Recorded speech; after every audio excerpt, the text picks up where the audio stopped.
Imigrantes de Sucesso.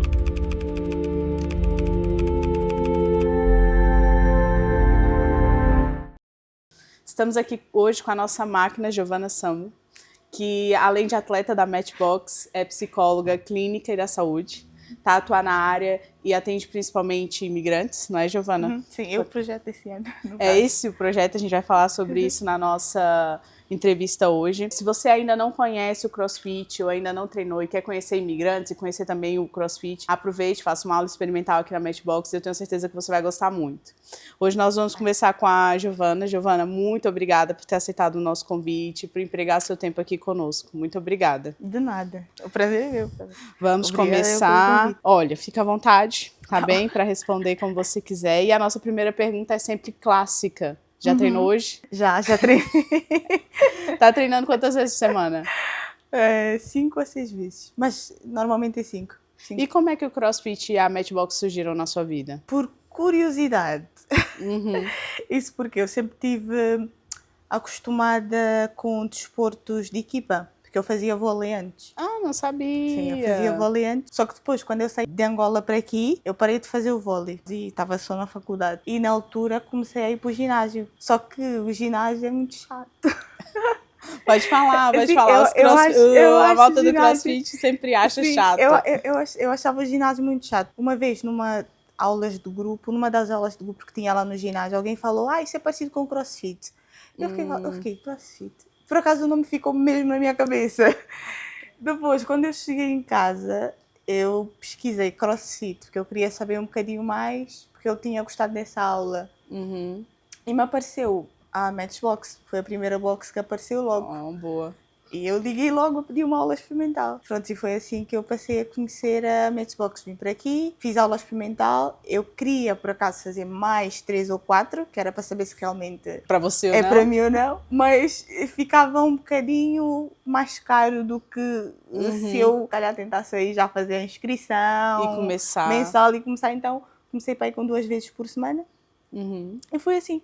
E agora tá quantas vezes na semana? Agora estou todos os dias, né? Só não vem no domingo porque não tem aula. Não há treino no domingo. E o que o CrossFit, assim, a Matchbox, te trouxe a níveis materiais ou a nível imaterial também? O que o CrossFit te trouxe? Eu acho que o CrossFit me trouxe uma comunidade.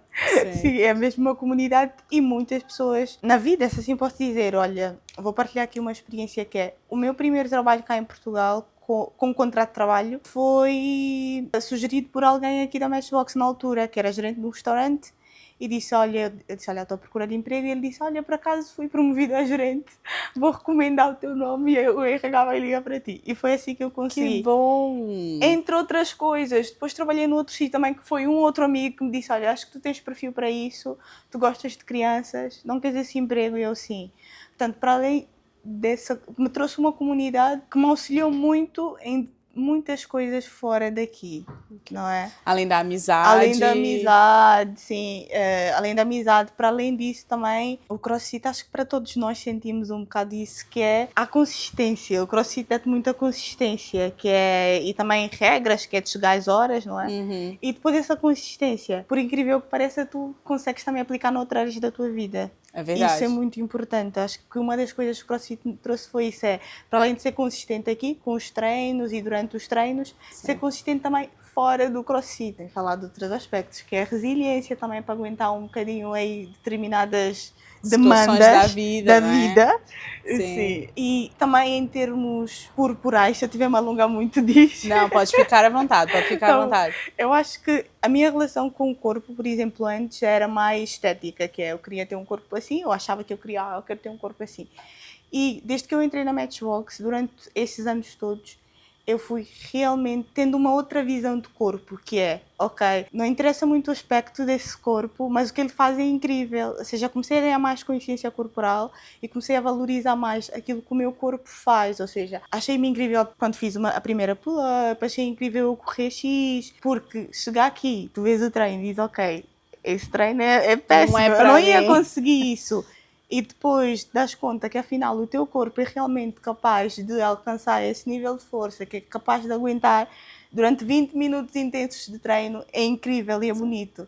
Portanto, eu passei a valorizar mais o meu corpo, não o aspecto do corpo, O corpo com capacidade, sim, né? Agradecer por ter esse corpo, ter essa força. E olha, eu acho que E és mesmo uma também. máquina. Nós não começamos diferente porque és mesmo uma máquina. Só quem treina com a Giovana sabe como é máquina. Obrigada. Eu não venho tanto às 6 da manhã, né? Porque Eu calma, subi para 6 da calma. manhã essa semana. É uma semana de 6h30 da manhã. Mas, enfim, eu sei que aos sábados, quando eu vejo a Giovana, é a voar mesmo. Obrigada. E faz quanto tempo que você tá na Matchbox? Ai, desde 2019. Sim, E já faz mais de pensando 5 nisso, anos. e a gente sabe que você foi estudante e recentemente Sim, completou o seu mestrado, sim. você já fez mais amigos na Matchbox, no CrossFit ou na universidade? De certeza que foi aqui. É. Sim, sim. Tenho também, ou se calhar está assim, empatado.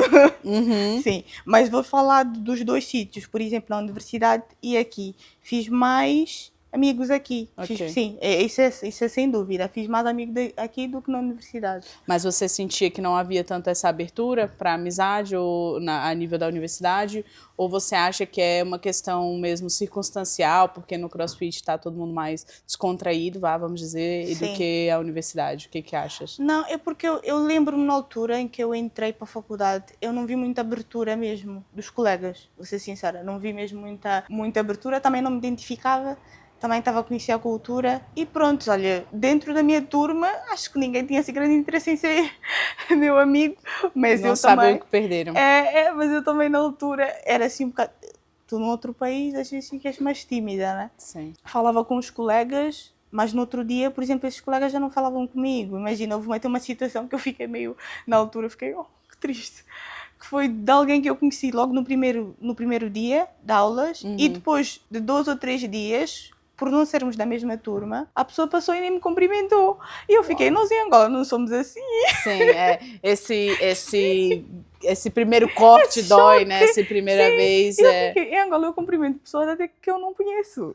E depois é meu amigo. É assim que funciona lá também. É vizinho, família. Exato, é porque no Brasil a gente também faz isso. Eu cumprimento fulano todos os dias. Ele é meu amigo da universidade, né? E eu cumprimento. E eu pensei, parecia que a conversa estava a fluir. Por que ela do nada parou de me cumprimentar? E no caso nunca mais falamos, porque também ela era de outra turma. E entretanto na altura se calhar fez outras amizades. Eu realmente não sentia muita abertura dos colegas.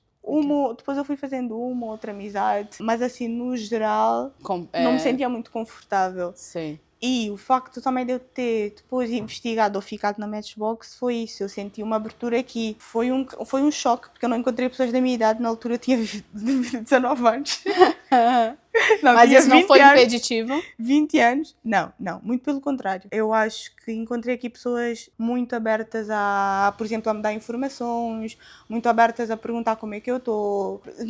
Fizeram-me realmente sentir à vontade ou em casa, se assim posso dizer. Sim. E pronto, acho que também foi uma das coisas que me fez permanecer na Matchbox, porque entretanto eu já não experimentei outras boxes. Eu nunca experimentei outras boxes de CrossFit em Lisboa. A comunidade nos faz ficar com toda certeza. Sim. E foi também a comunidade que te trouxe essa vontade de trocar, porque, atenção, o gap, a distância de idade pode ser sim um confrontador, vamos dizer assim, mas não foi, porque aqui o que é mais importante é a construção dessa comunidade, essa troca, não é?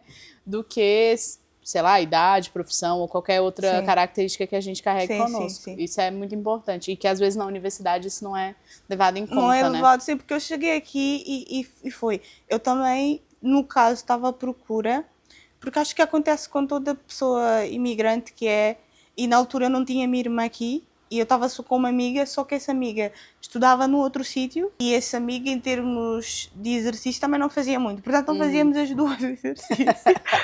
Tínhamos outras coisas em comum e fazíamos muitas coisas juntas, é a minha melhor amiga, mas exercício não fazíamos juntas. Ok. Sim. E na altura eu pensei, eu vou para uma box de CrossFit, eu vou conhecer imensos jovens, eu vou sair, eu vou não sei o quê.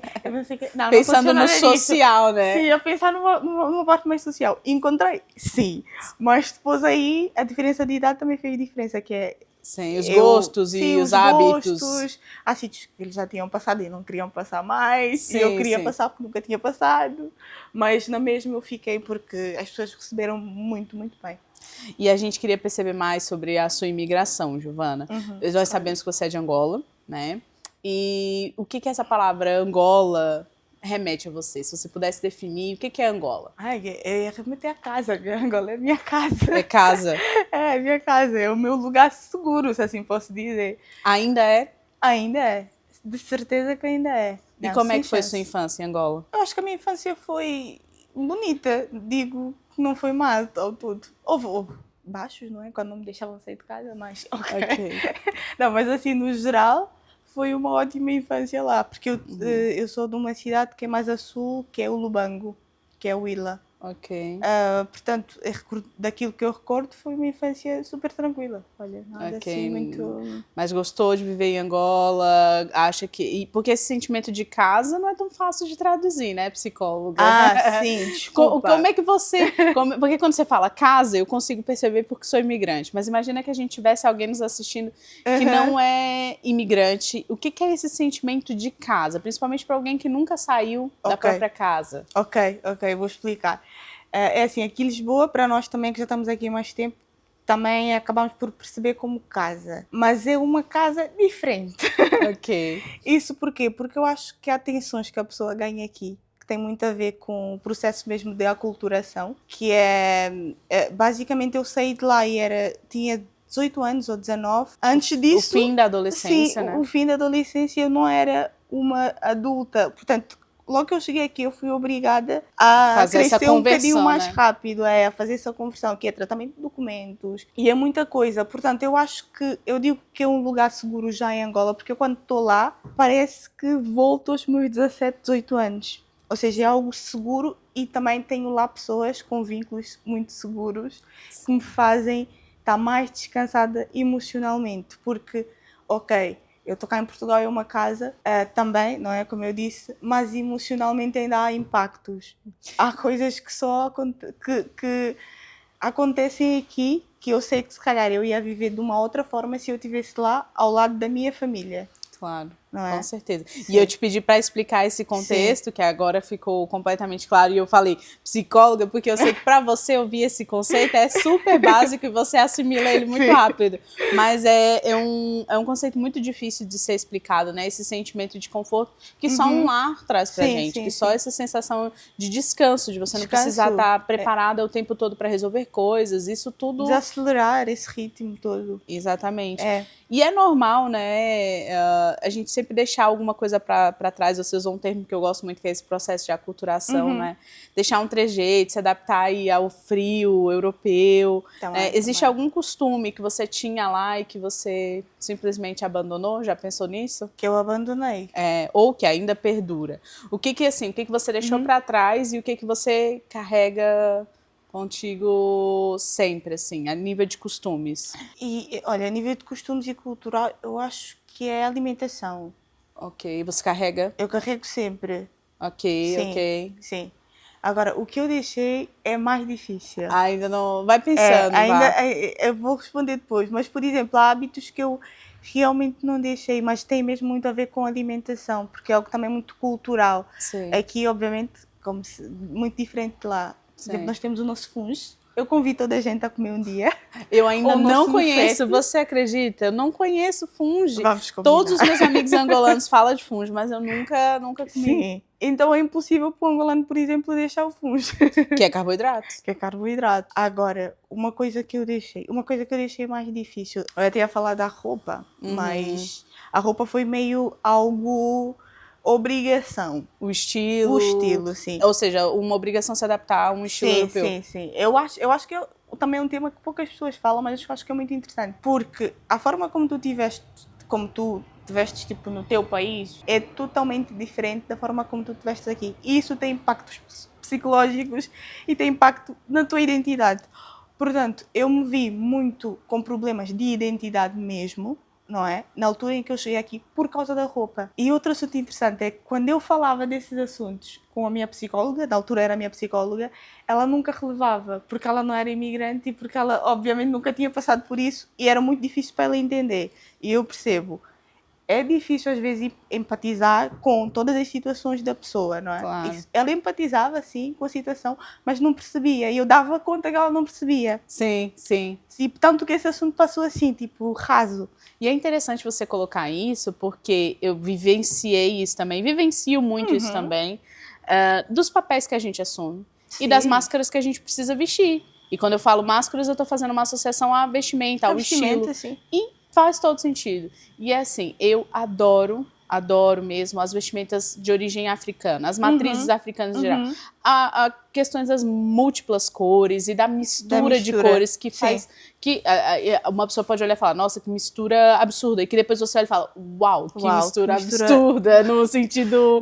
Isso faz todo sentido, sabe? E eu percebo que muitas vezes isso não pode não fazer ser aceito em alguns contextos aqui. E a pessoa ter que se moldar.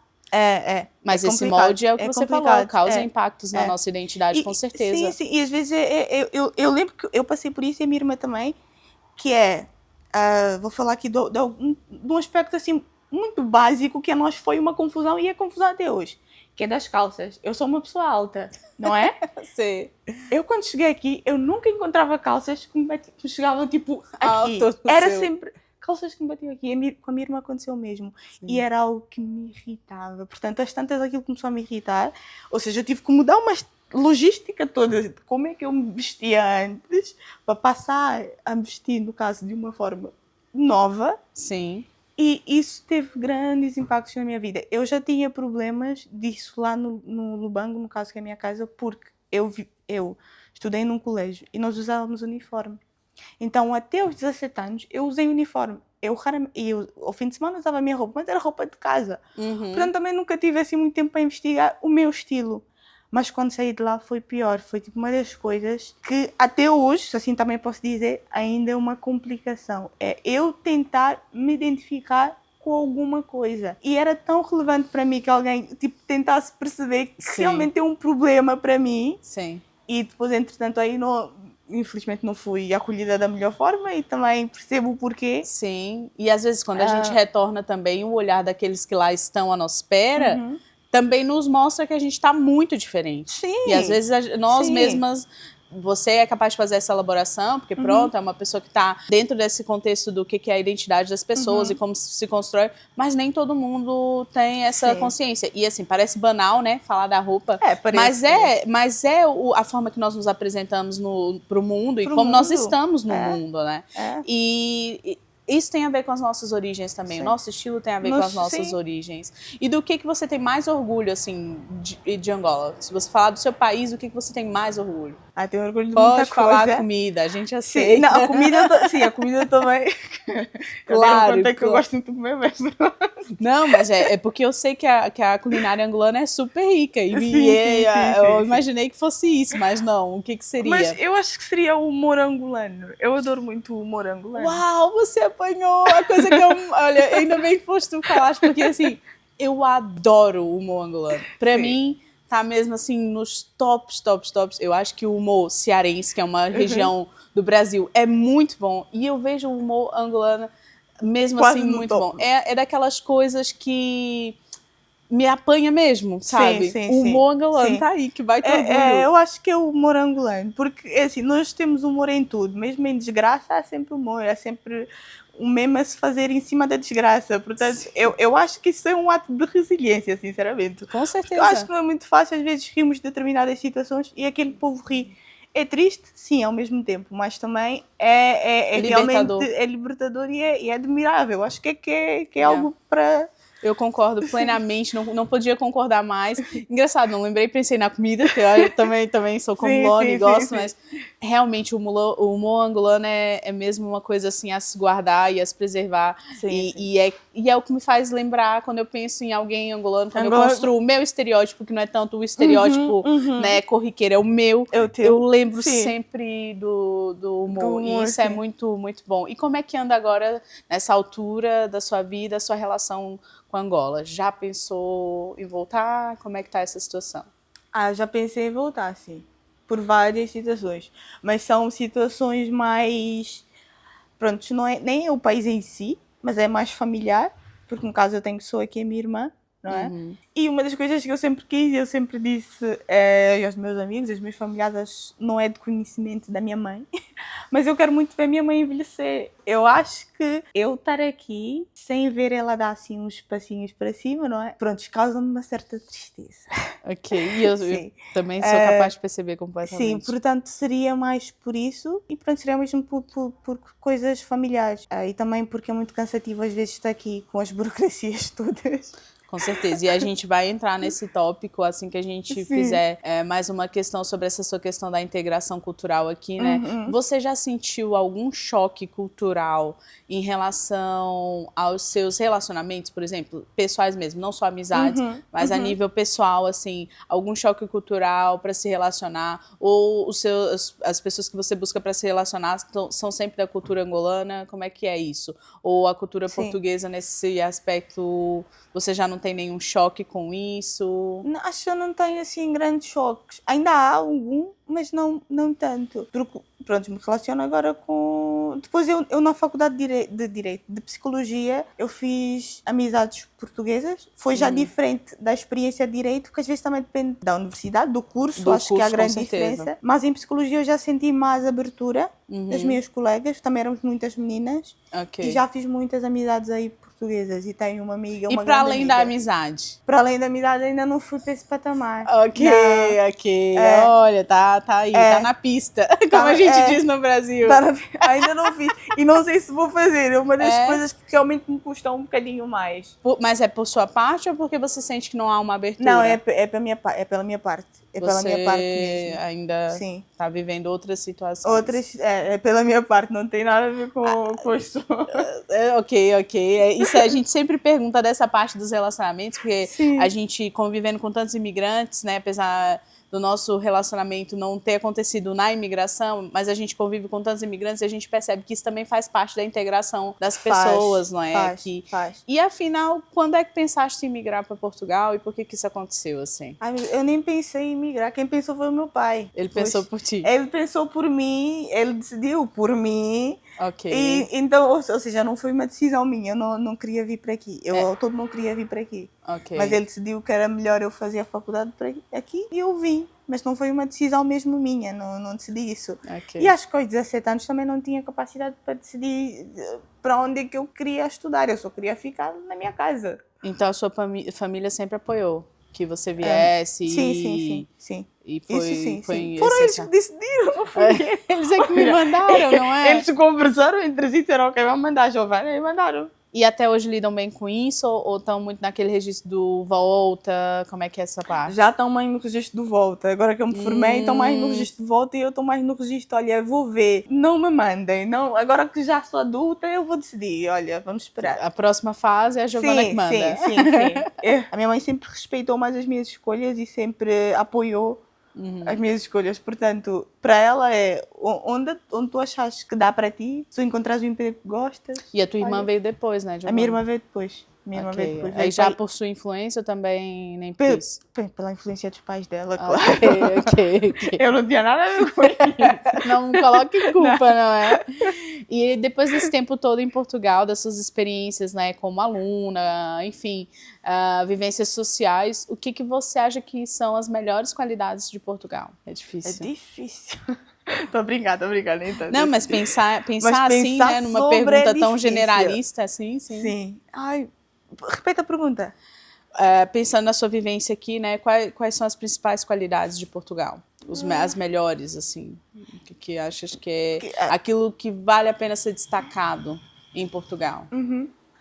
Eu acho que aqui tem muitos sítios bonitos. Portanto, eu acho que Portugal, eu acho Lisboa, por exemplo, muito bonita. Então é um sítio para ser destacado. A comida também, eu acho que a comida portuguesa é muito boa. Muito boa, sim. Porque eu ouço muita gente a dizer que a comida de outros sítios não é boa. E elogiam imenso a comida portuguesa. E eu, por acaso, também gosto da comida portuguesa. Portanto, acho que é algo que é... Também gosto desses dois. São duas qualidades. São duas qualidades. Mesmo.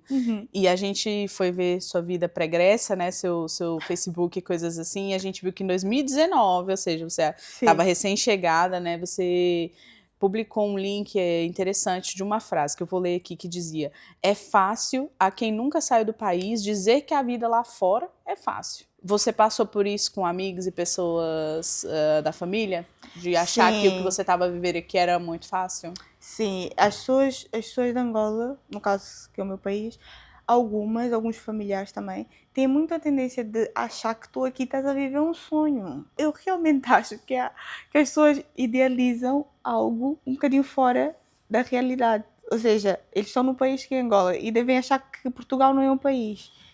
É um Que conto. não tem também as suas... Que não tem as suas nuances. Sim. Porque não é normal. Às vezes a pessoa chega aqui e é quem pergunta coisas descabidas ou diz... Ou por vezes tu... Uma das coisas que me aconteceu muito no início era eu com as minhas amigas de lá ou com familiares dizer: olha, não está a ser fácil, está a ser difícil, tinha a ver com o clima, adaptação em si, e as pessoas banalizarem muito e utilizarem frases como devias agradecer. E essa frase é muito irritante, sinceramente. Devias agradecer. Estás a reclamar, mas pelo menos estás aí, pelo menos estás a estudar não sei o quê.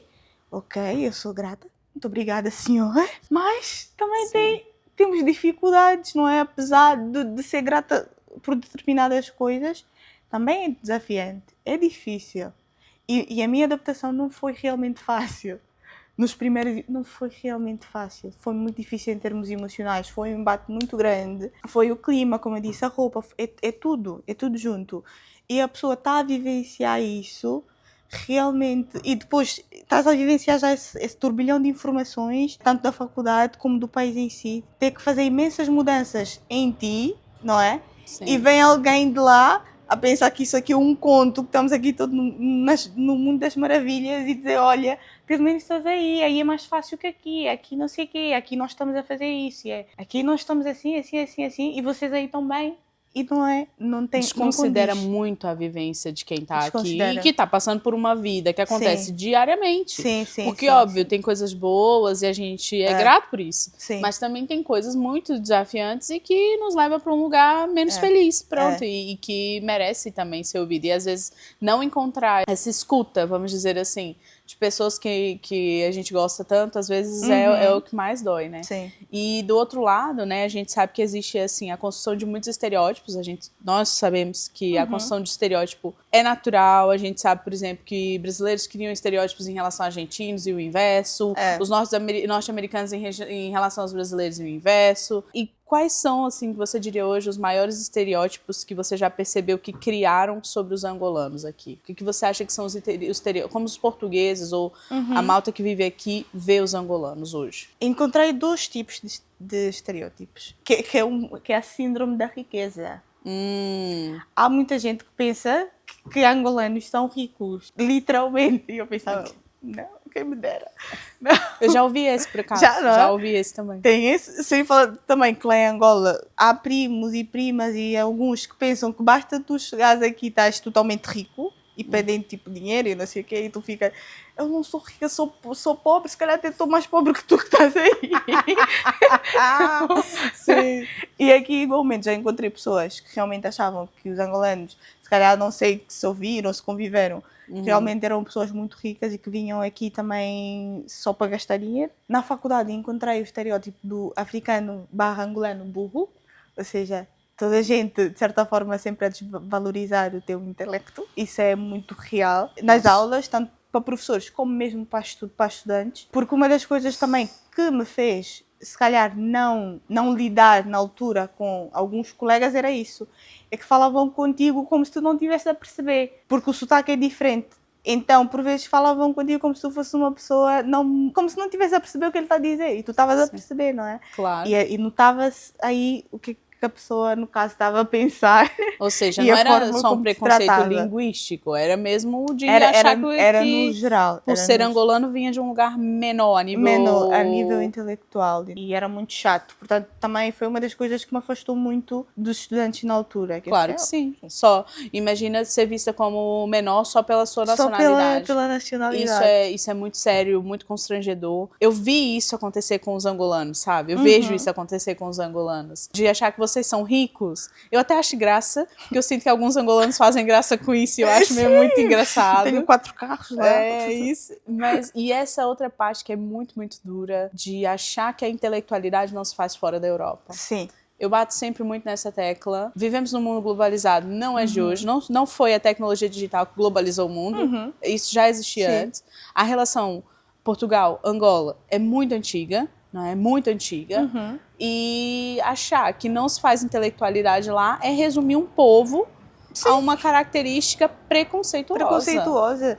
Sem falar, olha, vou mesmo dizer aqui, sem falar de algumas questões mais racistas, sem falar de algumas perguntas muito racistas. Houve uma colega que uma vez me perguntou, posso perguntar algo? E eu, sim, podes. Mas em Angola só tem negros. E eu, minha querida, estamos cheios de brancos lá, imagina, né? Lá em Angola só tem negros. Mas assim, perguntas muito descabidas, professores que dentro da aula tu levantavas o dedo para falar. Houve uma situação muito específica que irritou-me imenso, que eu estava numa aula de Direito das Obrigações e eu sabia o artigo que tinha que ser utilizado no caso em que nós estávamos a dar e eu levantei o dedo e depois o professor ignorou. E depois eu disse o artigo. Ele disse, qual é o artigo? Perguntou assim no geral. E eu respondi. E o professor fingiu que não ouviu o que eu disse. Eu estava sentada na primeira carteira. Meu Deus. E alguém lá atrás, no caso português, respondeu. É o artigo X. E eu disse, professor, eu disse o mesmo. E ele disse, deverias ter dito mais alto. Uau. E eu fiquei, o quê? Será que esse alto era sobre tom de voz? Ou... Sim, tinha que gritar para tu ouvir o que eu estou a dizer. Sem falar de outras situações, de eu receber uma nota mais baixa. Imagina, houve uma vez que eu tirei 14 numa prova e a outra colega também tirou 14. Normalmente eles sobem, porque era avaliação contínua, com base nas tuas participações. Eu tinha para aí uns 3 trabalhos feitos, 3, eu defendi na aula e tudo, e ela tinha 1. E o professor subiu a nota dela para 15. E eu fui perguntar ao professor, com as avaliações que eu tenho, por que também não sobe uma nota de 15? Tipo, 15, né? Só pelo menos. E ele disse, não dá para subir para 15. Se quiser 15 vai ter que defender a nota. Ou seja, um tratamento diferenciado. A outra pergunta que eu ia te fazer era justamente se existe xenofobia silenciosa, né? Mas pelo que você está falando, ela grita. Ela sim se faz ouvir, né? Faz-se muito ouvir. E são coisas mesmo que têm que ser ditas, porque para além de se fazer ouvir, depois tu tens várias queixas de vários estudantes. Isso eu estou a falar da faculdade, da minha experiência da clássica de Direito, que vêm reclamar que, para além de não se sentirem tensos, não sentirem que pertencem àquele local, sentem-se altamente burros. Depois começam a criar aí vários problemas por causa disso, não sentem-se capazes. Começam a ter ansiedade, começam a ter depressão, ataques de pânico, entre outras coisas.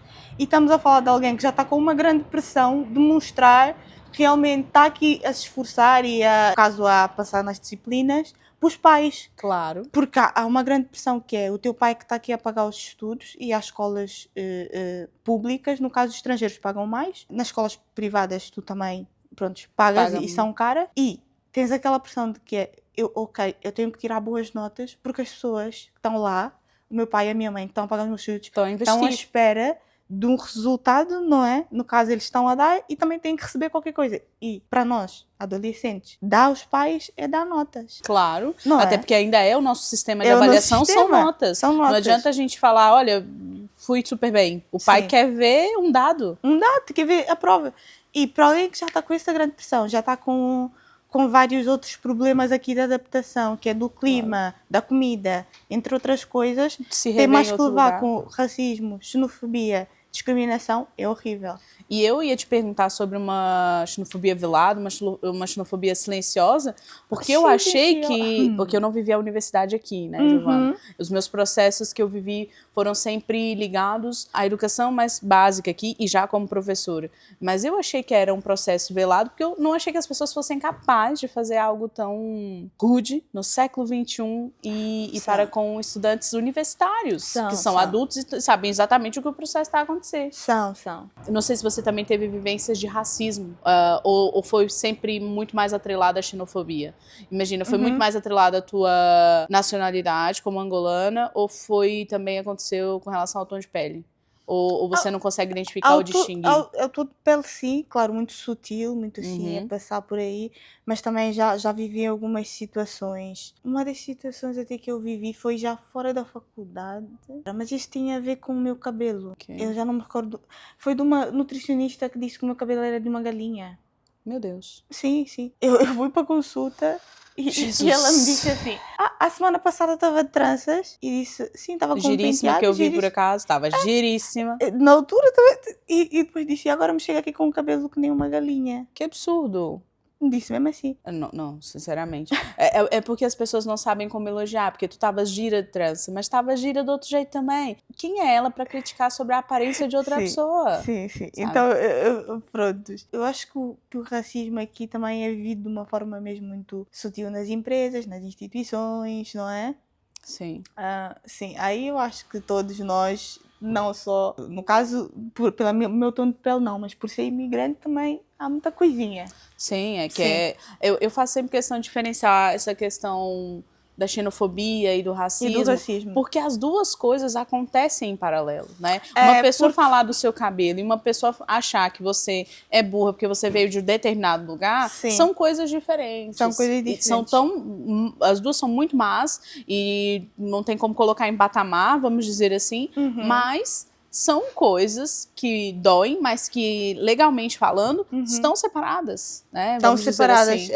Eu também, para mim também é muito, agora que tu estás a dizer, vou confessar, é muitas vezes confuso eu perceber o porquê que isso aconteceu, se é só porque eu sou de Angola ou é porque eu sou negra. Portanto, também são situações que às vezes, para nós, no caso, eu acho que, ainda bem que falaste disso, porque também se calhar é importante expor às pessoas a diferença dos dois, porque para mim, que no caso também tenho essa dificuldade às vezes em distinguir se a pessoa teve essa atitude pelo facto de eu ser negra ou se teve essa atitude pelo facto de eu não ser de Portugal. Sim. No fim das contas, né, vai ser mal dos dois lados. Dos dois lados, sim. Mas é muito importante a gente saber que acontece as duas coisas. Acontece. Né? E que, às vezes, sim, o privilégio de cor pode nos livrar de algumas coisas, né? Mas que o nosso fenótipo, ele também nos deixa vulneráveis a mais crimes de ódio e crimes relacionados principalmente ao racismo e à xenofobia, que também estão atrelados ao estereótipo, né? Que é o que a gente estava conversando há um bocadinho.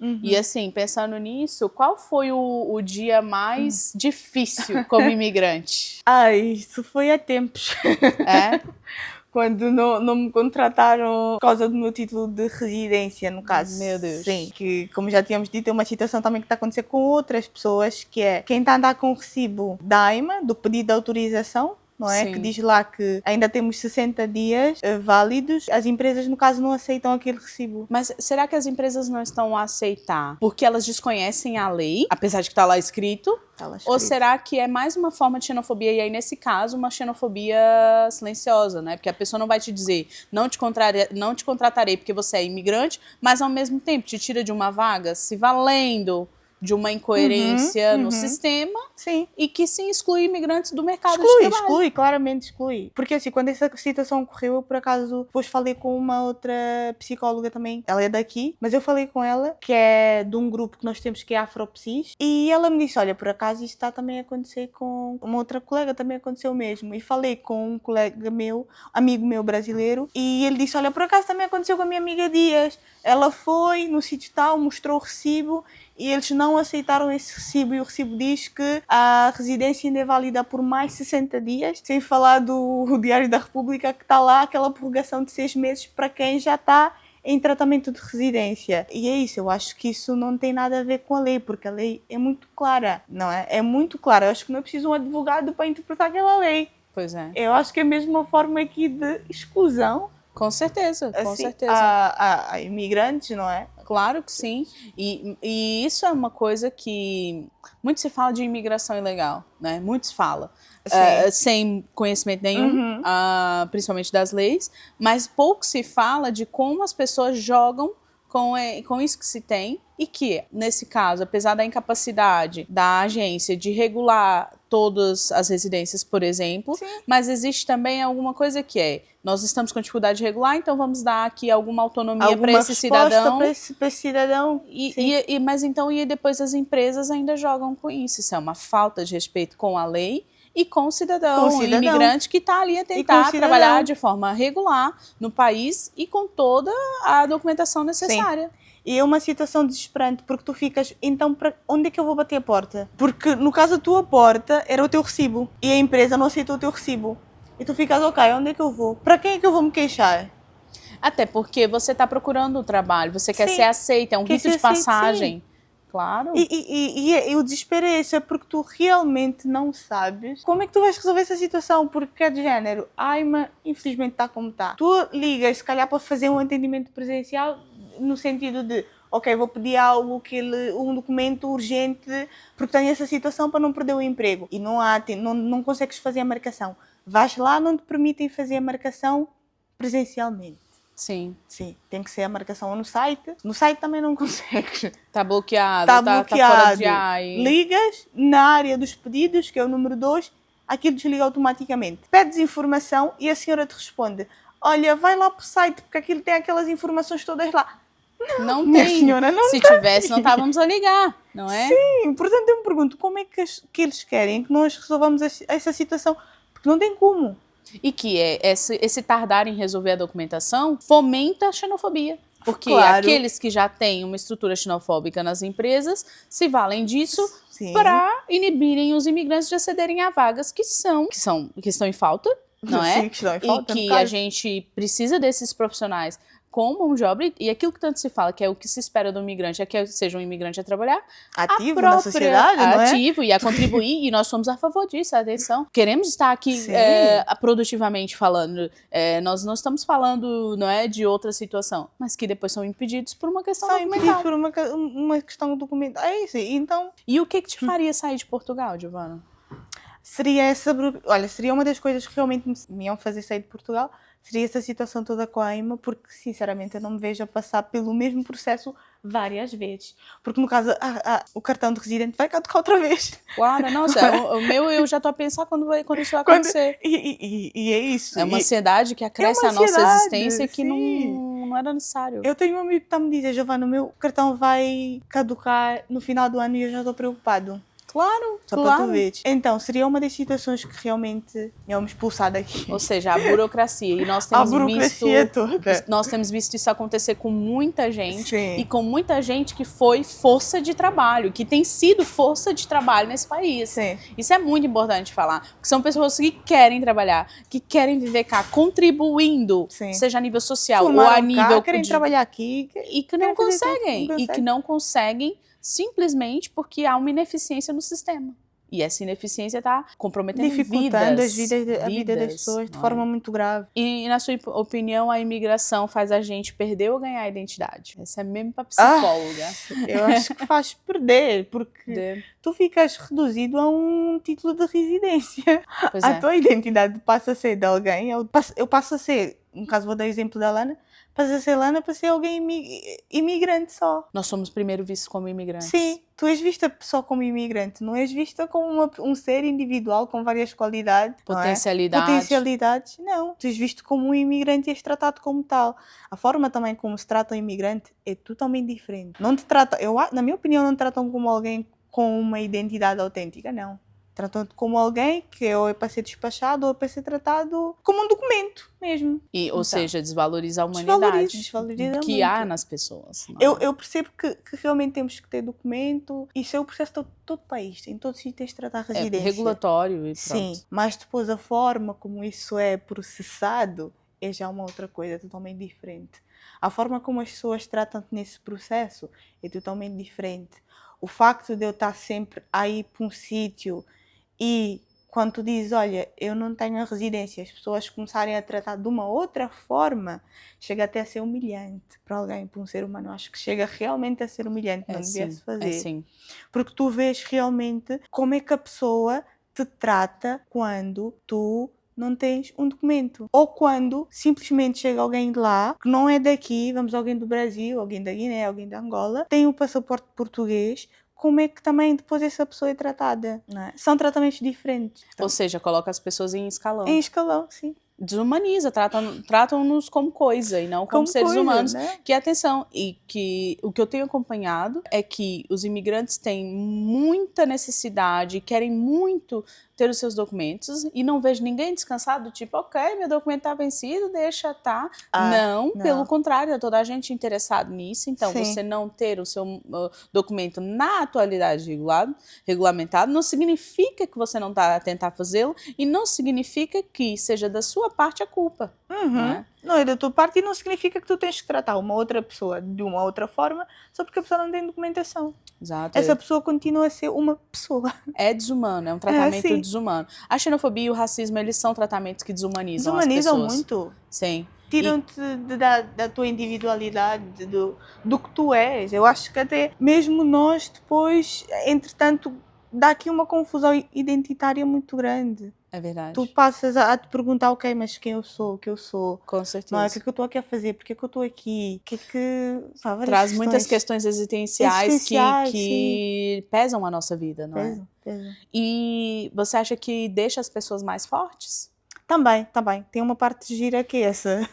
Eu acho que a imigração em si, e mesmo o processo de adaptação cultural, torna resiliente. Pronto, e há vários também estudos em psicologia que falam sobre isso. Sim. Ok, há um choque cultural muito grande e esse choque tem que ser olhado, tem que ser tratado para não passar aqui a um stress aculturativo, que é uma coisa totalmente diferente. E depois também há essa vantagem que torna os indivíduos mais resilientes. Porque no caso, tu, para já, só o facto de teres que crescer muito rápido. Sim. Para alguns, no meu caso, tens que crescer um bocadinho mais rápido, tratar documentação, ter que lidar com a frustração, ter que lidar com a ansiedade toda, torna-te um ser um bocadinho mais resistente, não é? Que é essa tal resiliência. Então, eu acho que sim. Mas também tem uma dessas vantagens. Por outro lado, você acha que o processo de imigração pode causar adoecimento, principalmente mental?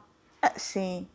Esse dito stress aculturativo, sim. Eu vou explicar um bocadinho o que é e porque que é diferente. Por favor, que eu não conheço esse termo, interessante. Ok. Há o stress aculturativo e há o stress da vida diária normal. O stress da vida diária é aquilo que todos nós temos, que tem a ver com o trabalho, que tem a ver com as rotinas pesadas. E o stress aculturativo é um stress específico para quem imigra, nosso, e tem a ver também muito com a assimilação, que é de mensagens explícitas no teu país, mensagens explícitas que, de certa forma, fazem-te abandonar a tua identidade, no caso do teu país. Ok. Um exemplo, vamos aqui, o que é que pode causar um stress aculturativo? Tu és estrangeira, não é? E amanhã estás a falar com um português e o português te diz: tu tens de falar bem, não consigo perceber por causa do teu sotaque. Sim, eu vivi isso. Viveste isso, não é? Isso são, no caso, mensagens explícitas do género: abandona a tua cultura para tu receberes uma outra cultura que é deles. E isso, claro, traz esse stress aculturativo, porque são essas mensagens implícitas que estão a te obrigar, no caso, a assimilar uma cultura que não é tua. Para poder ser aceita. Sim, para poder ser aceita. Ou seja, tu tens que mudar de identidade. E isso traz aqui esse stress aculturativo. Sim. Não é? Que é essas mensagens todas. Entre outras coisas, ou do género. Há comer com as mãos, para quem na cultura se come com a mão. Por exemplo, a minha mãe come com as mãos, que faz parte da nossa cultura. Há comer com as mãos é estranho. Está para tu patologizar, ou está, no caso, a tornar o teu costume uma doença. Isso é uma mensagem implícita de quê? Abandona essa cultura que tu tens. Sim. E, no caso, integra a minha.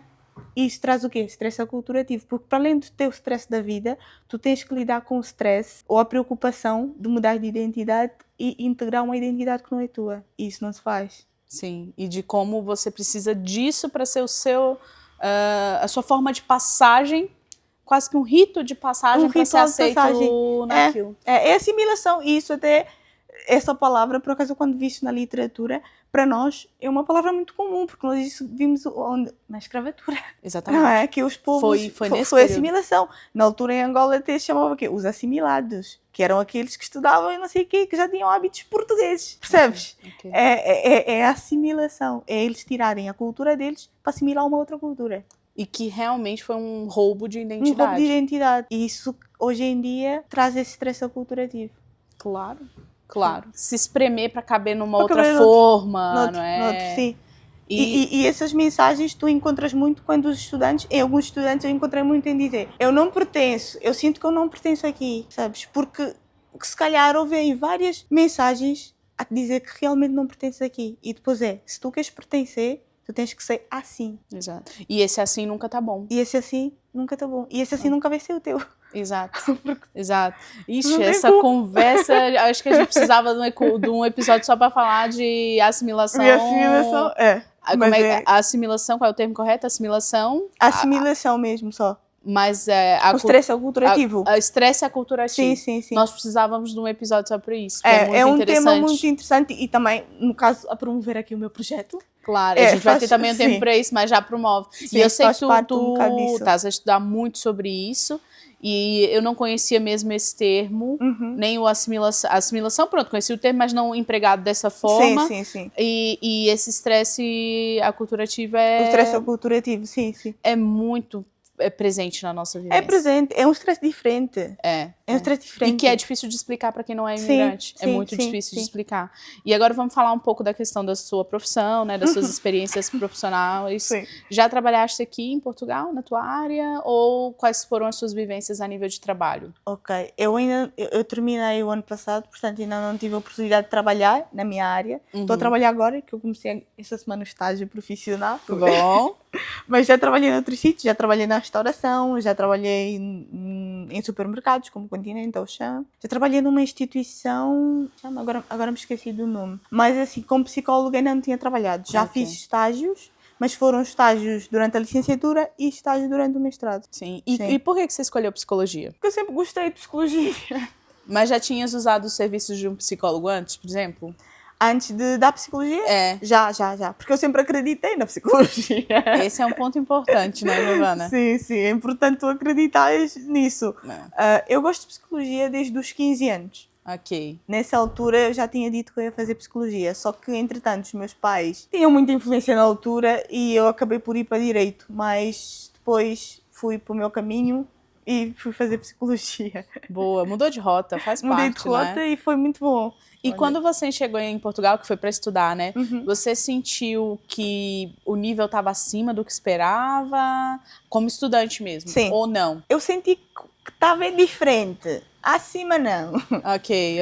Estava diferente, porque assim, eu estava a sair do médio lá, mas isso porquê? Se calhar porque que eu senti que estava diferente, porque eu lá já estava na faculdade de Direito. Portanto, há coisas que eu estava daqui que eu já sabia, Ok. mas eu senti que a forma de ensinar era diferente, as avaliações eram diferentes, isso sim. Ou seja, mais uma questão cultural e não a nível acadêmico e intelectual, vamos dizer assim.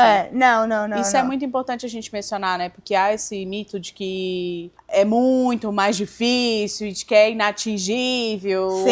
Sim. E não, uma pessoa que viveu o ensino básico, não é, em outros países conseguem vir para cá e terem essa vivência. Porque assim, eu acho que faz as pessoas também aqui confundirem um bocadinho isso é porque eles comparam a sua vida com a vida do outro. Porque alguém que sempre viveu aqui, está na casa dos pais e está na faculdade, é totalmente diferente de alguém que está a se adaptar a um país. Não tem o estresse aculturativo. Não tem, e não só. Há pessoas que saem com 18 lá e têm que se acostumar a viver com uma pessoa estranha, têm que se acostumar a fazer compras, a poupar dinheiro, a fazer não sei o quê. Toda uma gestão de casa, de vida que não se fazia antes. Sim, muito mais difícil. Tem que se acostumar a, quando chegar em casa, fazer comida para ela e a pessoa que é daqui, se calhar chega em casa e encontra o jantar feito. Isso sim, é diferente porque, no caso, a pessoa que é estrangeira, se calhar vai estar mais cansada e com menos disponibilidade para estudar do que tu. Sim, com certeza. E tu, que tens a papinha feita, não, mas tens aí a comida feita pela tua mãe ou pelos teus pais, tens de te preocupar só com o quê? Se calhar só com estudar. O resto, estás no teu país e não tens de te preocupar. Está resolvido. Agora, alguém que vem, tem esse stress, depois tem que ter o stress de tratar documentação, tratar NIF, tratar número do utente, entre outras coisas, tem a vida mais ocupada e menos disponibilidade para estudar. E quando tem menos disponibilidade para estudar, o que é que faz? É nível académico baixo. A aprendizagem isso é frustrante também, né? Assim, porque se a pessoa está com esse stress todo na vida, está com mais ansiedade, se calhar, para assimilar é difícil. Saber muito bem, e tu és professora também, que o processo de aprendizagem também tem muito a ver com o nosso estado mental. Com certeza. Então, se alguém que está também indisponível em termos emocionais e está a viver ainda vários lutos, ainda nem tocamos no assunto do luto, claramente que vai estar aí na faculdade. Vai resvalar na aprendizagem, com certeza. E às vezes eu confundo também as pessoas, não gostam de estudar. Não é que não gostam de estudar, se calhar ela está a estudar o máximo, está a tentar Exato. o máximo. Só Mas que o no máximo momento, dela também tá entregue para outras sim, situações. no momento que... é aquilo que ela consegue. Exatamente. Não é? E não E tem- como é que foi sua vivência universitária? Assim, como universitária, como é que foi? Como é que aconteceu? Essa experiência na Faculdade de Direito foi muito má, mas já na Faculdade de Psicologia foi muito diferente. Também é importante relevar isso. A Faculdade de Psicologia já senti muita abertura, tanto da parte dos professores como da parte dos estudantes. Ok. Não Mas é? você já viu alguma situação assim complicada a nível da universidade mesmo? Ou como é que foi aí? Quais foram os desafios que você encontrou com os seus colegas e com os professores? Teve também ou... Não, na de Psicologia já não. Na Ok. Psicologia, por acaso, não tive problema nenhum. Passei os 3 anos Que de bom. licenciatura super leves mesmo. Mas você consegue perceber alguma evolução e alguma alteração na universidade com relação à xenofobia ou preconceito? Algo que eles tenham se moldado para que não haja preconceito?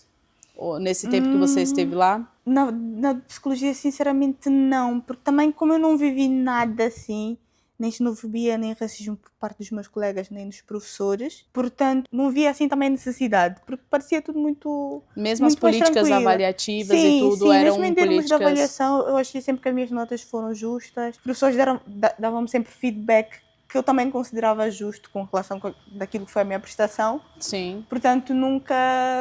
Em Psicologia, eu acho que eu tive realmente uma experiência de faculdade. Ok. Em Direito, não. Que é também algo que o meu projeto tenta aqui colmatar, se assim fosse, tenta aqui também com que os alunos estrangeiros vivam realmente uma experiência de faculdade que não é só estudar. Também há Seja uma amizades, experiência há de festas, integração, sim, de né? integração, que eu realmente tive na Faculdade de Psicologia. Ai, que bom. Né? Tudo muito Digital. Canva, digital, e eu não fiquei, ai meu Deus. Essa transição, né, para tecnologia na educação Sim. também não foi fácil. E olha que mesmo estudantes jovens teve muita dificuldade, né? Sim.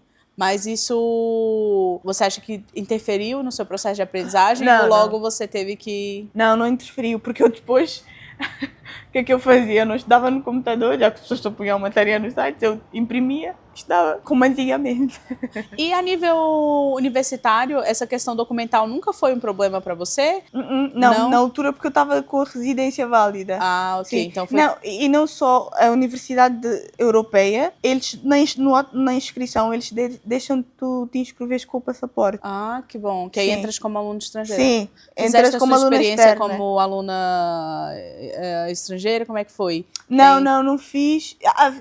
Sim, fiz sim, porque na Direito era diferente. A Direito eu entrei com transferência de Angola para aqui. Ah, ok. Então não fiz o exame nacional. Tá bem. Mas depois, quando eu passei para a Psicologia, a senhora disse que eu tinha que fazer o exame nacional. Ah. Mas era um outro exame que eles tinham lá. Então foi a diferença. Ok, No caso então do fizeste PC, um... Fiz um exame na mesma. Fiz o primeiro ano e depois eu tinha que fazer um exame aí, que é para se eu não aprovasse, não dava continuidade. Pronto, tive que fazer para passar para o segundo ano. Mas então, alguma vez você se sentiu prejudicada pela AIMA?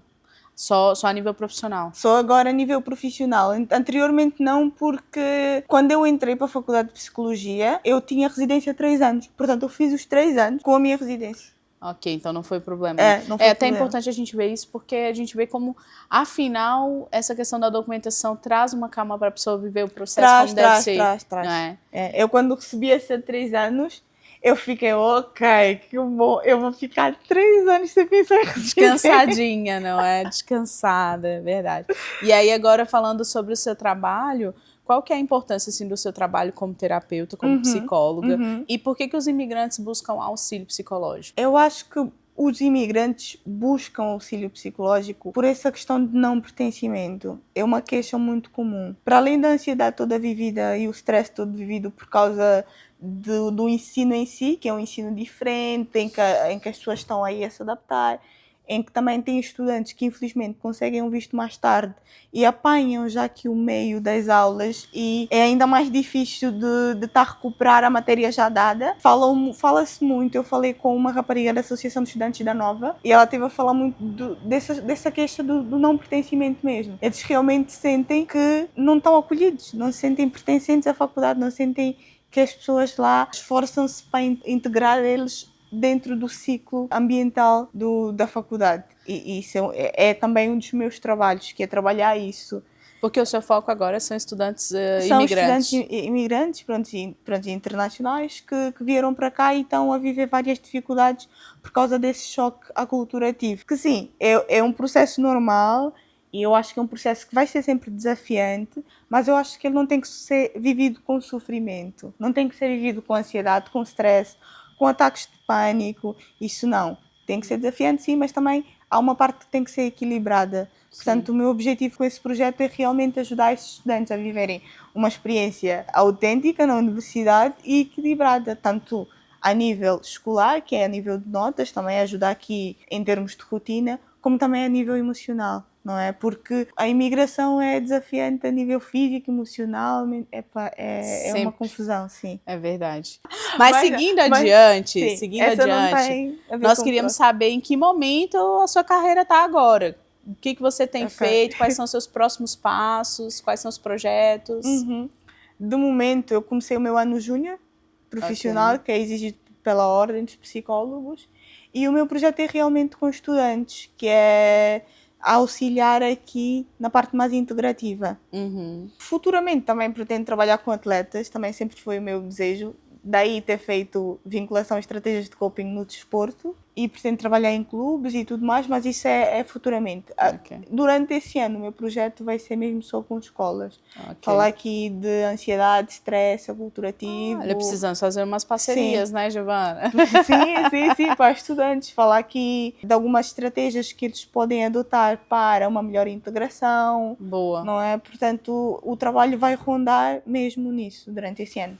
E a gente tem um quadro que se chama Venda Seu Peixe, que a gente faz em todo o episódio, a gente já está se encaminhando para o final, né? E sim, então vamos lá, se eu sou imigrante e passo por uma dificuldade, né? Por que eu devo marcar uma consulta com a Giovana hoje, por exemplo? Já que eu tenho que saber qual é a dificuldade, qual é a queixa. Claro, não é assim do nada, né? Qual é a queixa? Mas por que deves marcar uma consulta comigo? Porque juntas, no caso eu e o paciente, podemos trabalhar aqui em várias estratégias para lidar com o problema que tu estás a passar, não é? E também perceber melhor o porquê disso está a acontecer, não é? Como é que se processa mentalmente. Sim. E encontrar aqui uma solução para esse problema, qualquer que seja, ou a ansiedade, ou o stress, ou porque eventualmente sentes que, de certa forma, a tua rotina está muito corrida e precisas que alguém aqui te ajude com isso também. Portanto, seria nesse sentido, acho eu. Boa. Sim. E a gente já está se encaminhando para o final, não é, Giovana? E pensando, então, que você está se especializando e buscando trabalhar com esse público que é o nosso público também, que é o público imigrante, não é? Se você pudesse listar 3 fatores essenciais para uma mente forte, não é? Principalmente em contexto de imigração, o que seria? O primeiro seria manter rotinas, não é? De sono, refeição. Eu acho muito importante. A segunda é cuidar da vossa saúde mental, que é através também dessas rotinas, e criar uma comunidade, ou arranjar uma comunidade, que é muito importante, fortalece muito. Bom, então, rotina de sono, alimentação saudável e desporto. Vamos acrescentar, desporto, né? É isso, desporto tem a ver com rotina. Boa. Então, investir também em saúde mental. Investir na vossa saúde mental, perceber como é que esse processo tem influenciado a vossa vida. Também que, às vezes, esse reconhecimento é muito difícil por parte de alguns, não é? Sim. Porque muita gente chega aqui e, se calhar, não sabe o que é que está a acontecer, não sabe quais lutas é que está a viver. Portanto, eu acho que também se tem que ter atenção a isso, que é cuidar da vossa mente, para que, no caso, tanto a vossa vida académica ou se a pessoa está cá para trabalhar, viva isso de forma equilibrada e de forma como a pessoa, no caso, sonhou, se assim posso dizer, não é? Sim. E outra coisa é mesmo a criação de uma comunidade, que eu acho criar muito uma comunidade. Até criar ou encontrar mesmo uma comunidade. E outra coisa muito importante é não deixarem a vossa cultura, tentar integrar sempre as duas. Portanto, eu acho que esses 4 podem ser muito benéficos. Sim, com certeza. É a fórmula do sucesso, não é? Sim. E se você pudesse voltar no tempo, você voltaria a imigrar? Ou mudaria alguma coisa? Eu acho que eu voltaria a emigrar, porque é uma experiência, por vezes, muito sofrida, mas também muito desafiante e muito boa. Eu acho que cresci durante estes anos todos, não é? Cresci muito, melhorei muito, aprendi muito e ainda tenho vindo a aprender muito. Portanto, acho que eu não ia mudar. Eu acho que eu sou o que eu sou hoje E também acho que uma das coisas, a coragem de ter feito psicologia, porque eu era de direito e no caso tive que mudar, também partiu aqui do meu processo de imigração, que me fez repensar, ok, mas o que é que realmente tu queres para a tua vida, o que é que tu queres alcançar, ao invés de estar a viver já aqui mais no modo menina que faz tudo que os pais fazem, não é? E acho que a imigração também me trouxe esse despertar para a vida, que é, ok, O que é que tu queres mesmo, né? O que é que tu vais fazer, como é que tu vais fazer isso, visto que estás a enfrentar várias coisas, quais são as batalhas que tu queres comprar, principalmente. Portanto, sim, eu voltava a emigrar, infelizmente, mas eu voltava a emigrar. É duro, mas é importante, foi importante, né? E, Giovana, nós estamos a acabar o nosso episódio, que foi uma delícia. Adorei conversar com você. Igualmente. Muito obrigada por fazer parte desse momento conosco. É uma Obrigada, honra ter você conosco. E aí, agora, pra gente fechar, deixa o seu recado, então, para a comunidade que está nos assistindo. Vai, a câmera é sua, pode falar. Ai, meu Deus, qual é o recado que eu posso te dar? Vivam! Vivam! Uau, isso aqui é o recado, vivam! Sim, eu acho que... Ai, meu Deus, o que é que eu posso dizer? Aqui, já assemelhando um bocadinho com o que eu estou a viver, eu acho que eu posso dizer às pessoas eu acho que uma das coisas que eu tenho aprendido e quem sabe, se calhar já sabe, quem não sabe, olha, passa a saber, que eu acho que a vida nunca vai ser fácil, não é? Eu acho que hoje em dia, ou antigamente, eu também procurava ok, eu vou, de certa forma, trabalhar para isso ser fácil, de certa forma para isso ser fácil. E as coisas nunca vão ser fáceis. E eu acho que é nos desafios também que encontramos felicidade. Eu estou a viver vários desafios agora, principalmente a nível profissional. Mas dentro disso também há muita beleza, há muita coisa para se aprender. E eu acho que isso é importante que nós tenhamos, que é a capacidade de encontrarmos beleza mesmo no sofrimento, ou mesmo diante de situações muitíssimo desafiantes. E é isso. Muito obrigada, Giovana. Obrigada mesmo, viu, por tudo. Obrigadão. Sucesso na sua nova fase. Obrigada.